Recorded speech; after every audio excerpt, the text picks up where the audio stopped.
দীর্ঘ ২১ ঘন্টা আলোচনা করার পরেও কেন ইরান এবং যুক্তরাষ্ট্র একটি শান্তি চুক্তিতে অথবা যুদ্ধবিরতি চুক্তিতে পৌঁছতে পারল না? পৃথিবীর পাকিস্তান একটি জঙ্গি উৎপাদনের কারখানা, তাহলে কেন সেই দেশেই ইরান এবং যুক্তরাষ্ট্র?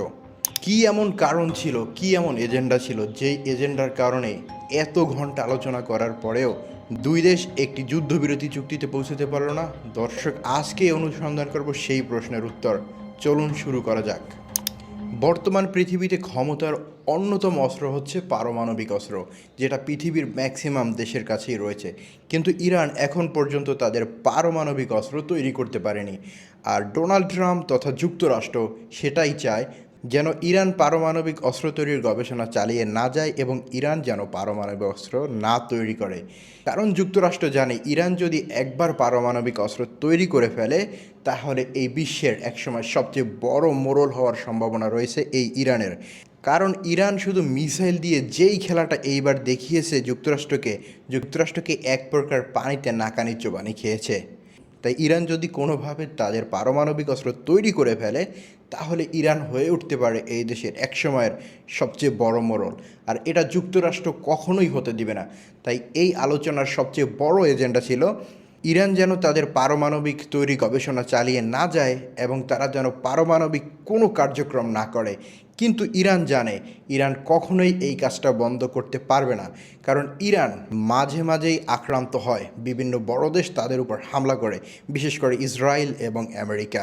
সুতরাং ইরান যদি পারমাণবিক আজকে তৈরি করতে না পারে, তাহলে ইরান একসময় ধ্বংস হয়ে যাবে, এটাই স্বাভাবিক। কারণ ইরানের উপর রয়েছে তীক্ষ্ণ নজর পশ্চিমাদের। তাই ইরান চায় যে কোনো মূল্যে হোক পারমাণবিক অস্ত্র তৈরি করতে। ইরান অলরেডি তাদের সব হারিয়েছে, তাদের সবচেয়ে বড় ধর্মীয় নেতা আয়াতুল্লাহ আলী খোমেনিকে তারা হারিয়েছেন। সুতরাং তাই দিনে দিনে ইরানের উপর আসতেছে বড় আক্রমণ। আর এই আক্রমণের প্রতিকার হিসাবে তাদের পারমাণবিক অস্ত্র খুবই প্রয়োজন। যদি পারমাণবিক অস্ত্র এখন তারা তৈরিতে ব্যর্থ হয়, তাহলে ইরান কোনো এক সময় তাদের মসনদ হারাবে, তারা চলে যাবে অন্যদের রাজত্বে। তাই ইরান সবসময় চেয়েছে পারমাণবিক অস্ত্র তৈরি করতে, কিন্তু ইরানকে চাপিয়ে রেখেছে এই পশ্চিমারা, বিশেষ করে ইসরায়েল এবং যুক্তরাষ্ট্র। যে কারণে আজকের এই ২১ ঘন্টার আলোচনা বেঁচতে গেছে। কারণ প্রধান এজেন্ডাই ছিল, যুক্তরাষ্ট্র চেয়েছিল যেন ইরান তাদের এই গবেষণা কাজ চালিয়ে না যায়, আর ইরান চেয়েছিল তারা কোনোভাবেই পারমাণবিক অস্ত্র না বানিয়ে তাদের গবেষণা বন্ধ করবে না। যেই একটা বিষয়ে দুই পক্ষ মিলিত হতে পারেনি, যে কারণে তাদের আজকের এই ২১ ঘন্টার আলোচনা পুরোপুরি বেঁচতে গিয়েছে। এবং ইরান চাইছে হরমুজ প্রণালীতে তারা একটা কর আরোপ করবে, যেখান থেকে যুক্তরাষ্ট্রের কোনো জাহাজই যারা চলতে দিবে না। এমনকি যুক্তরাষ্ট্রের যদি কোনো জাহাজ চলাচলও করে, তবে সেই জাহাজের উপর ব্যাপক হারে কর দিতে হবে, যেটা ডোনাল্ড ট্রাম্প কোনোভাবেই মেনে নিতে পারবে না। সুতরাং এই দুই একটা ইস্যুর কারণে এত বড় আলোচনা, এত দীর্ঘক্ষণব্যাপী আলোচনার কোনো চুক্তি ছাড়াই অবসান হয়েছে। আলটিমেটলি ইরান এবং যুক্তরাষ্ট্র খালি হাতে ফিরে গেলেও লাভ হয়েছে পাকিস্তানের। কিভাবে লাভ হয়েছে? পুরো বিশ্ব জানে পাকিস্তান একটি জঙ্গি উৎপাদনের কারখানা, যেখানে জঙ্গি হামলা চলতেই থাকে।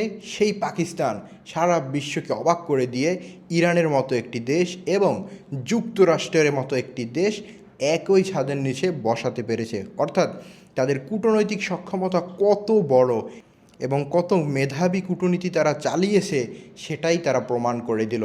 সুতরাং সারা বিশ্বের কাছে এখন পাকিস্তান একটি রোল মডেল। এশিয়ার মধ্যে আরও বেশ কয়েকটা দেশ রয়েছে, যেমন ভারত রয়েছে, চীন। তারা কিন্তু এই দুটো পক্ষকে কোনোভাবেই বসাতে পারেনি এবং যুদ্ধ একদিনের জন্যও তারা বিরতি করতে পারেনি, কিন্তু পাকিস্তান পেরেছে। সুতরাং বিশ্বের কাছে তাদের নাম ফুটিয়ে তুলেছে এবং পাকিস্তান এই মধ্যস্থতার মাধ্যমে একটি মেসেজ পুরো বিশ্বকে দিয়েছে যে তাদের কূটনীতি অন্য লেভেলের। সুতরাং পাকিস্তানকে এখন আর কেউ ছোট চোখে দেখবে না, বা নিরাপত্তাজনিত ইস্যু পাকিস্তানে রয়েছে সেটাও এখন আর কেউ বড় করে দেখবে না। কারণ ইরান এবং যুক্তরাষ্ট্রের এত বড় আলোচনা, এত দীর্ঘক্ষণব্যাপী আলোচনা এই দেশে হয়েছে, সেখানে নিরাপত্তাজনিত কোনো ইস্যুই ছিল না। সুতরাং ইরান এবং যুক্তরাষ্ট্র খালি হাতে ফিরে গেলেও মধ্যস্থতাকারী পাকিস্তানের কিন্তু একটি নীরব জয় হয়েছে। তবে দুপক্ষই বলেছে আলোচনার দরজা বন্ধ হয়ে যায়নি, আলোচনা চলবে। হয়তো দুপক্ষ আর সামনাসামনি বসবে না। যদি হরমুজ প্রণালী আটকে যায় এবং ডোনাল্ড ট্রাম্প যদি এখান থেকে তাদের জাহাজগুলো নির্বিঘ্নে চালিয়ে না যেতে পারে, তাহলে হয়তো এই যুদ্ধের পরিস্থিতি আরও ভয়াবহ হবে, বিশ্ব নতুন ইতিহাসের সাক্ষীও হতে পারে। আমরা সেটা চাই না। আমরা চাই এই দুই পক্ষই যেন এখন, অনেক দিন যুদ্ধ চলেছে, এখন যেন তারা একটি শান্তি চুক্তিতে আসে, যুদ্ধবিরতি চুক্তিতে আসে। ভিডিওটি দেখার জন্য ধন্যবাদ। চ্যানেলটি নতুন পর্যায়ে আছে। যদি আমাদের ভিডিও ভালো লেগে থাকে অবশ্যই লাইক, কমেন্ট অ্যান্ড সাবস্ক্রাইব করতে পারেন। আসসালামু আলাইকুম।